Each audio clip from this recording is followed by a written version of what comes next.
Bonjour tout le monde, donc je vous retrouve pour une vidéo tuto pour donc un rangement de dies. Donc comme vous pouvez le constater, j'ai récupéré une vieille mallette dans laquelle il y avait en fait du matériel de scrap dont moi je me suis séparée, mais j'avais récupéré la mallette puisque j'avais l'idée de réaliser un rangement pour mes dies. Donc ce qu'on va faire aujourd'hui, c'est tout simplement donc la réalisation de ces planches que je suis en train de vous présenter. Alors, juste pour information, moi je l'ai fait pour les dies, mais c'est adaptable pour les tampons clear si on remplace les bandes magnétiques par du rhodoïde. Alors, là je vais vous présenter le matériel. Donc dans un premier temps, on a besoin d'un carton. Donc moi c'est du carton assez épais, c'est de la récup, du craft gommé, de l'eau pour le fixer, également un gros cutter pour couper plus facilement le carton, un cutter normal je dirais pour couper tout ce qui est lié au papier, un plioir, un crayon à papier pour tout ce qui sera ligne de traçage, une règle, de la colle blanche, vous pouvez la remplacer par du double face, du ruban magnétique adhésif, comme je vous le disais, si vous préférez faire le tuto pour les tampons clear, vous pouvez remplacer par une feuille de rhodoïde. Donc un ciseau dont les lames sont en téflon pour couper plus facilement tout ce qui est adhésif, du masking tape. Je prends également un ciseau pour couper également tout ce qui est lié au papier. Et bien évidemment, je vous parle de papier, donc il faudra du papier décor. Donc moi, pour ma part, j'ai choisi une collection de chez Toga. Donc c'est la collection Color Factory Plume. Alors, pour la suite, donc moi je me suis basée sur la première planche que j'avais réalisée pour prendre mes mesures. Je les ai plus en tête au moment où là je fais la vidéo, donc je vous mettrai en barre d'informations ou en bande texte la mesure de mes planches. À savoir que moi j'ai adapté ces mesures en fonction de la mallette que j'avais à ma disposition. Donc si vous avez également des mallettes de ce type, vérifiez bien que les dimensions que moi je vous donne soient adaptées. Donc là en fait tout simplement je vais faire mes lignes de traçage. Donc là je fais grosso modo, je vais retracer en fait donc avec la règle et également avec le gabarit que j'ai récupéré enfin la chute en fait pour faire l'encoche de la première planche que j'avais réalisée. Et donc, une fois que j'ai tracé toutes mes lignes, je vais tout simplement découper le tout avec mon cutter.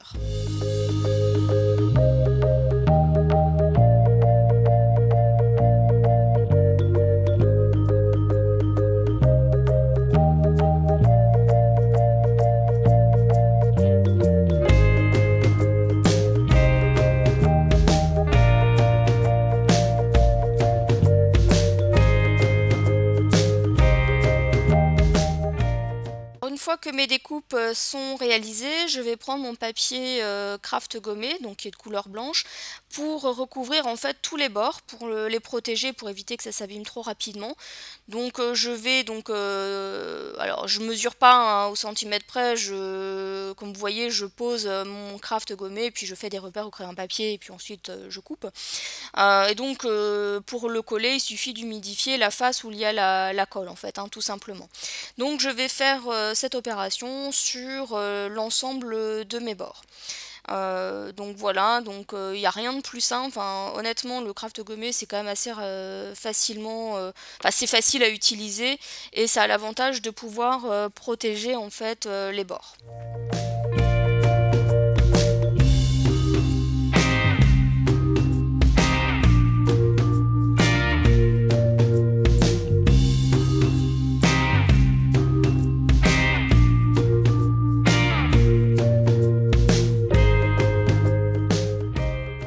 Alors une fois que j'ai terminé avec mon craft gommé, donc je vais prendre mon papier décor et je vais tout simplement donc le retailler pour que ça rentre bien sur mon carton. Alors encore une fois, je m'embête pas trop avec des mesures. Je travaille plutôt à l'œil, dans le sens où voilà, je visualise à peu près où je dois couper, sans forcément prendre de mesure. Alors c'est pas parfait du premier coup. Alors faut savoir qu'il faut quand même être à l'aise avec ça parce qu'effectivement on peut se tromper si on n'a pas le compas dans l'œil. Effectivement ça va, on peut, enfin les erreurs sont faciles à faire. Donc du coup voilà, moi je sais que j'ai l'habitude de travailler comme ça, donc et je réajuste au fur et à mesure. Maintenant, si vous pouvez préférer prendre des mesures, prenez des mesures. Donc là, pour ma part, je vois que j'avais pas fait l'encoche assez grande, donc je vais réajuster en découpant un tout petit peu pour agrandir en fait mon encoche. Donc une fois que mon papier, enfin en tout cas oui, une fois que la découpe me convient, je vais fixer ce papier donc avec de la colle blanche.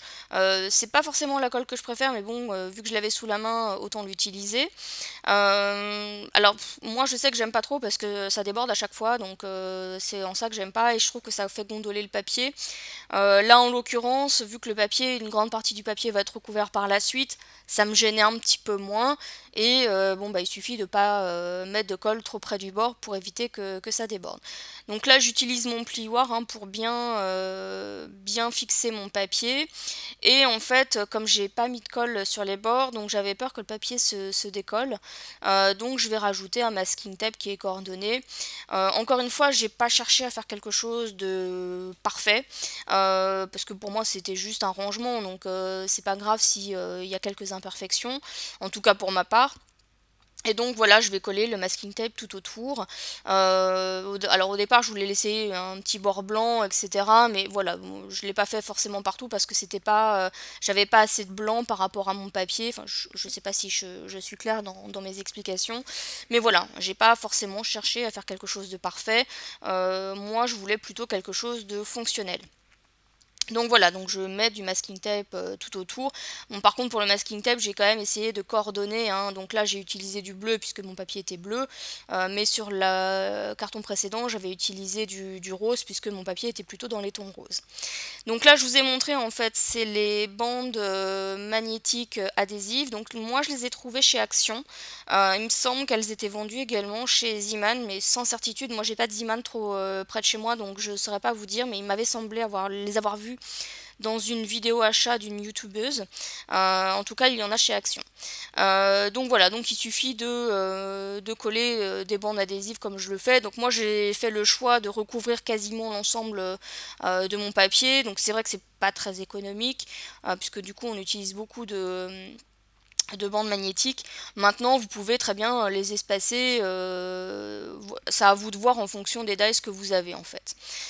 Donc là, j'ai remis en fait la deuxième phase, donc là je l'ai mis en accéléré hein, parce que vous m'avez déjà vu faire. Mais voilà, donc la deuxième phase est également réalisée de la même manière que la première.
Alors une fois que c'est terminé, voici ce que ça donne, donc le recto et le verso.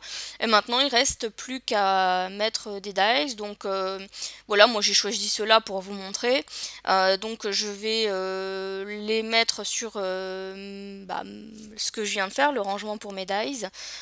Et vous allez constater que, je vais vous montrer après, hein, que ça tient bien, il n'y a pas de souci.